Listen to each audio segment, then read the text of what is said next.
73 дугаар сургуулийн багш төвшин жаргал бий. Цөм хөтлийн хэрэгжилт. За энэ жилээс манай сургууль дээр бол за ярьж болж байна. Энэ цөм хөтлийн хэрэгжилт манай сургууль дээр бол 1 жилийн хугацаанд хэрэгжиж байгаа. Биднэрт бол чадахгүй мэдэхгүй юмнууд бас их тулгамдж байсан. За энийг давнд гарахын тулд бид нэр өөрсдийн хүч болцоогоо дайчилж, оюун мэдлэгээ, оюун ухаанаа уралдуулж хүүхдүүдтэй хэр одоо түшигтэй багш болохоо бид нэр өөрсдөө ингэж харуулж чадсанараа энэ цөм хөтөлбөрийн хэрэгжилт маань бид нар дээр амжилттай сайн хэрэгжиж байгаа гэж бид нар өөрсдөө дүгнж байгаа. За ингээд миний өнөөдрийн 50 бэлтгэл бол хичээлээс гадуурх ажил мөн амьдрах чадварын сургалтын цагаар хүүхдүүдийн хөгжлийг дэмжих гэсэн ийм илтгэл байгаа.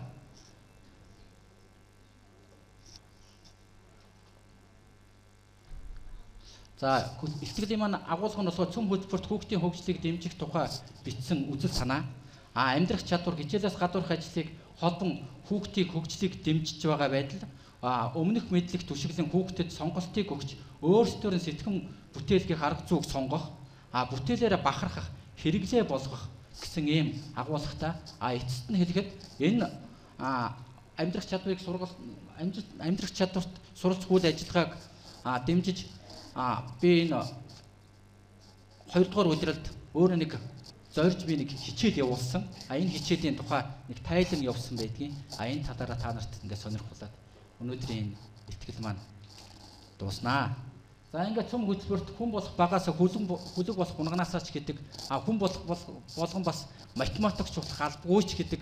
За тэгэхээр хүүхэд бүр хичээл зааж сурах арга зүгээс хүүхэд өөрсдөө суралцах арга барилыг сонгох, эрэлт хайл хийж өөрсдийгөө хөгжүүлэх, өөрийн гэсэн сонирхолтой чин нэмстэй амьдралын төлөө зүтгэх хүсэл тэмүүлэлтэй байх, арга замыг зөв сонгож чаддаг, Монгол зөв хүн болгон төлөвшүүлэх тухай үзэл санааг тэмдэглэн бичсэн байдаг цөм хөтөлбөрт. Тэгээд оврын боловсролын тогтолцоо сургалтын арга барил нь болохоор олон зүй тогтолт суурилсан, өөрийн гэсэн баригцгүй арга барил нь байлаа ч гэсэн одоо тэрийг бариад авах тийм баригцгүй. Тэгээд онолт их суурилсан байсан. Гэтэл энэ цөм хөтөлбөрийн нэг онцлог нь болохоор яадаг вэ гэхээр мэдснээ бол хэрэглээ болгох тал руугаа арга зүй суралцах ийм агуулгатай. Шинжлэлийн засгийн газар боловсрол шинжлэх ухааны яам болон олон багшийн үзэл бодол санааг тусгасан цөм хөтөлбөр хэрэгжиж ирсэн нь хүүхдийн бүрийн авиас чадвар тулгуурласан, өөртөө сурах харилцаа сонгож суралцах, чөлөөтэй харилцаа, нээлттэй байх зэрэг шинэ эргэлтийг хийж байгаа нь бас онцлог байгаамаа. За ингээд гэхдээ хүүхэд бүрийн болоо өөртөө сурах орчин, амьдралын хэв маяг, ар гэрийн байдал төвшин өөрөөр байгаа нь цөм хөтөлбөрийг хэрэгжүүлэхэд багш биднээс бол маш их ур чадвар, ур ухаан бас шаарддаг, ууггүй зүтгэлийг бас шаарддаг, бас шинэ санаа сэтлийг бас шаарддаг юм байдгийг. Багш сургалтын арга зүйтэй анхаарахаас гадна сурагчдад зөвлөн туслах, чиглүүлэх үүргийг гүйцэтгэж байгаа нь бас онцлог байгаа. Ингэснээр хүүхэд өөрөө сурах арга барилаа олох, өөртөө итгэх итгэлтэй болох, бахархах чин гэрмэлцтэй болох нь ирээдүйдээ чадварлаг бүрэн итгэлтэй гүйцэтгэгч байх одоо тийм иргэн болж төлөвшөхөд энэ цөм хөтөлбөрийн маань бас нэг зөв чиг бас оршиж байгаа болов уу гэж би хувьяасаа бас бодож байгаамаа. За ингээд тийм учраас багш бол өөрөө бол хөрөх чадвартай, өөрийн гэсэн бас нэг ур чадвартай байх ёстой. Бас тал бүрээрээ бас хөгжсөн байх ёстой. За цөм хөтөлбөрт хэрэгжилтийн хүрээнд амьдрах чадварын болон хичээлээс гадуурх ажлын сургалтыг бас нэмж оруулсан байдгаараа онцлог. Урдын хичээл сургалтууд бол юунд болохоор боловсролын системд болохоор амьдрах чадвар гэдэг хичээлээрээс огт хаягдчихсан байсан. Энийг бол шинээр оруулж ирснээр бас онцлог байдаг. За ингээ хичээлийн танхимын хүрээнээс гаргаж бодит амьдралд ойртуулсан сургахыг гэрмэлсэн багш эцэг их олон нийтийн оролцоо сурагч гэсэн холбоотойгоор уг сургалтыг явуулж болохоор байна. Үүнд тулгуурсан олон ажлыг сонгож зохион байгуулж болно. За эцэг ихтэй хамтран ажиллах, эцэг ихтэй хамтран өнөөгийн бидний амьдрал ахвай өдөр тутам тулгарч байдаг тулгамдсан өчүүхэнч гэлтгүй асуудлуудаас гарах арга замыг бас хамтаараа хайх. За эцэг ихэд сургалт явуулах, хичээлээс гадуурх ажил, амьдрах чадвар суралцах сургалтын учир шалтгааныг зөв ойлгуулж чадсан нь эцэг ихтэй хамтарч ажиллах, тэднээс тусалцаа авч сургалтыг хамтарч явуулах, тэдэнтэй санаа бодлоо солилцох чухал бас алхам болдог. За олон нийтийн оролцоо нь болохоор эцэг гэхээр уламжлуулсан олон нийтийн байгууллагыг багш болон сурагчдын хүсэлтээр өөртөө сонгож буюу одоо хамтран ажиллах, дэмжлэг хүсэх, хүүхдийн хөгжлийг зөв хангахад бүхий л одоо зөв арга замыг сонгож чаддаг байх ийм байгаа. За ингээд багш тухайн сургалтын үйл ажиллагааг ямар хичээлд сургалттай холбох вэ гэдгийг сайт дээр төлөвлөө сургалтыг амжилттай гүйцэтгэх арга замыг хайх, чиглүүлэн зөвлөх гүйцэтгэлд нь хяналт тавьж дэмжлэг үзүүлэх, сургалтын цагийг зөв хуваарлаж төлөвлөн орчин нөхцөлд тохируулан туршиж байх.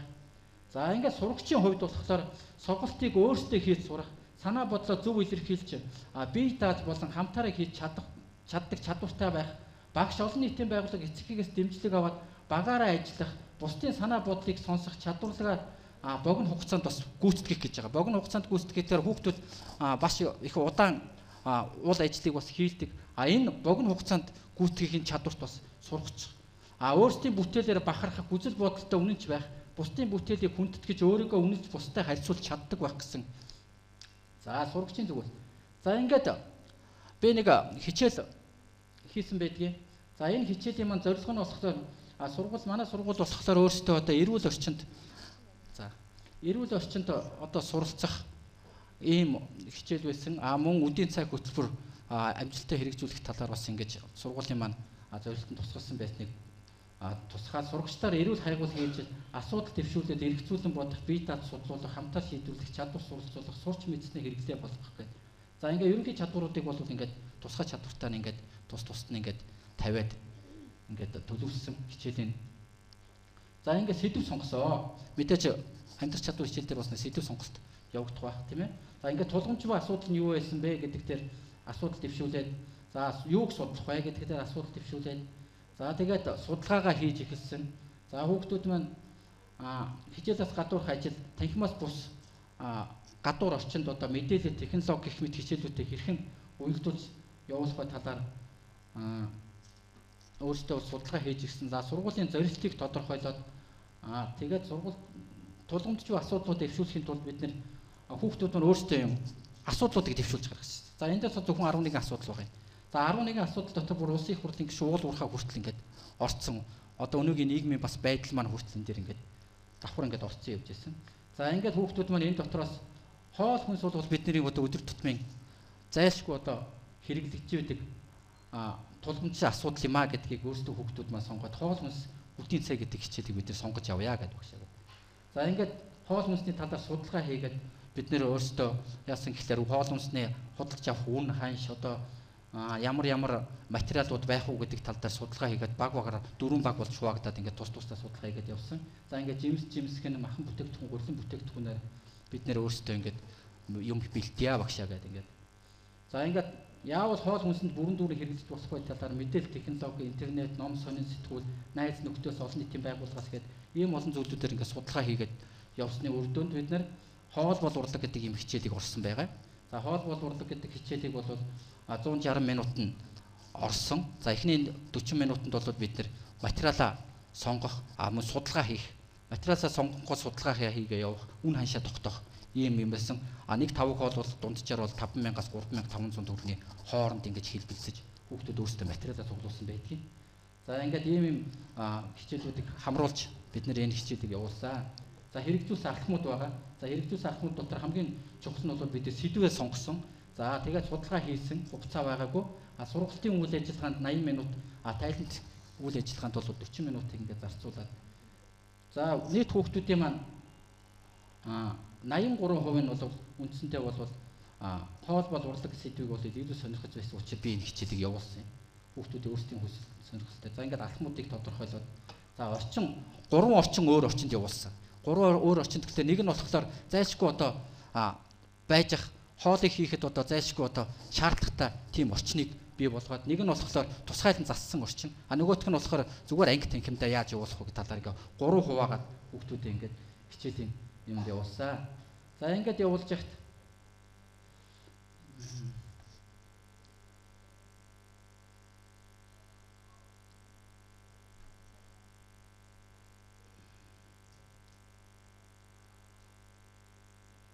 ингээд явуулж яхад яасан гэхээр тэр нөгөө орчин байгаа галдугнаад 3 өөр орчинд явуулсан. Тэгээд галдуганд явсан ажилтны хүүхдүүдээс болохоор хүүхдүүд хормогчтой, маялга, малгайтай, бэлитэй байх ёстой гэдэг ийм санааг дэвшүүлээд мөн одоо тэр байтугай бүр ширээний салфетгийг хүртэл одоо ингэж хийх гэж тавьж болох юм байна гэсэн санааг хүртэл дэвшүүлж ирсэн. За ингээд бусдад хоолоор үйлчлэх сонирхол бас илүүр мэдрэгдэж байсан. Хоолоо тавган дээр байрлуулахдаа янз бүрийн хэлбэр төсвийг хүртэл гаргаж бахархаж байсан. За эрүүл оюул орчилгонд орчинд бол амьдрах хэрэгтэй юм байна, ажиллах хэрэгтэй юм байна гэдгийг мэдэрч байсан. За ингээд тусгаал зориулсан орчинд энгийн бэлтгээгүй орчинд бэлтгэсэн хоол нь дээрх орчноос мэдэрсэн мэдрэмж эрх солилцоонууд дутмаг байсан анзаарэгдсэн. Үүнийг сурагчдаа өөрсдөө нь тайлбарлан хэлэлцүүлж ярилцсан юм аа. За ингээд зураг тайлбар. Сурагчид хамтаараа худалдааны газар очиж ингээд материалаа бэлдүүлэх гэдэг ингээд явж байгаа байдал. За ингээд материал авчирж ирээд өөрсдөө ингээд юм хийж байгаа байдал. За сурагчийн дүрмт хувцас бохирдуулахгүй тулд эрүүл аюулгүй ажиллагааг сонгож байгаа байлаа. Эрүүл аюулгүй ажиллагааны хүрээнд малгай хормогч зэргийг өмссөн байх нь зүйтэй гэдгийг бас хүүхдүүд манаас ойлгосоо. За ингээд бүтээл хийгээд хүүхдүүд маань ийм бүтээлүүд гарсан. Одоо та нар харин энэ өөрсдөө ингээд орцоо ингээд биччихсэн ийм орцууд ингээд орсон багшаа. Тэгээд одоо энийг хийхэд одоо бид нэр ийм бүтээлүүд ингээд хийсэн ингээд. Энэ бол төрөлх урлагийн технологийн хичээлтэй бол холбочих юм хичээл. Мөн нөгөөх төлбөр тооцоо хийнэ гэдэг чинь математикийн хичээлтэй холбочих хичээл. Энэ өөрсдийнхөө орцоо ингээд тэмдэглээд авах гэдэг чинь бол бас монгол хэл эдгээр хичээлтэй бас холбоод явчих хичээл юм болов уу гэж л одоо би энэ хичээлийг явуулсан юм байна. За ингээд хүүхдүүдийн хийсэн бүтээлүүд нь ингээд өөрсдөө ингээд байж байна. За ингээд хоолоор уурлах. За ингээд багийн бүтээлүүд хийгдээд за ингээд хийгдснийхаа дараа бид нар хүүхдүүд маань яасан гэхлээр тайлангаа тавьсан. Нийт манай сургууль өөрөө нэг онцлогтой дотор байртай байдаг. Дотор байранд ингээ хүүхдүүдээ бүгднийг цуглуулж байгаа дотор байрны хүүхдүүдийг оруулж ирж байгаад ингээ тайлан тавьсан. За тайландаа бид нар сургуулийнхаа захирлыг, сургалтын менежерийг, нийгмийн ажилтнаа ингээ үрж авчирж ирээд за ингээ дуушуулах, хоолыг магтсан дуушуулах хүртэл ингээ дуулаад ингээд ясаа өнгөрөөсөн. За ингээ багаараа за сургуулийн удирдлагуудыг ингээд ажилуулад оролцуулаад ингээд. За ингээд хамгийн сүүлд нь бид нар амтлагаагаа хийсэн. Бидний хийсэн хоол болохоор итгэхэд бас хайран байсан. Ягаад гэвэл ийм гоё хийцэн юмнуудаа бас идчихлээр бас хүүхдүүд маань бас их бас өөрсдөд нь бас хэцүү байсан ч гэсэн хэдийн энэ хоол учраас одоо тэгэл хадгалаад байж болохгүй. Тэгэл тухайн үед бол хүүхдүүд маань идээд энүүгээр багаргасан. Яагаад энэ хоолыг хийх болсон гэхлээр хамгийн сүүлд нь дүгнэж хэлэхэд тухайн үед бол бид нэр яасан гэхлээр нөгөө шинэ жил болох гэж байсан. Шинэ жилээр одоо аав ээжтэй ширээг одоо яаж зарч өгөх вэ багшаа гэсэн ийм асуудал байсан хамгийн гол нь. Энэ асуудал дээр л бид нэр энийг үлгэж авч би нэг ийм 160 минутын хичээлийг ингэж явуулсан байгаа. За тэгээд хүүхдүүд маань шинэ жилээр өөрсдөө аав ээжтэй энэ өөрсдийнхөө хийсэн энэ бүтээлийг мөн адилаар давхар одоо хийж өгч ингээд аав ээжээс их өндөр үнэлгээ авсан байгаа. За ингээд та бүхэндээ одоо баярлалаа.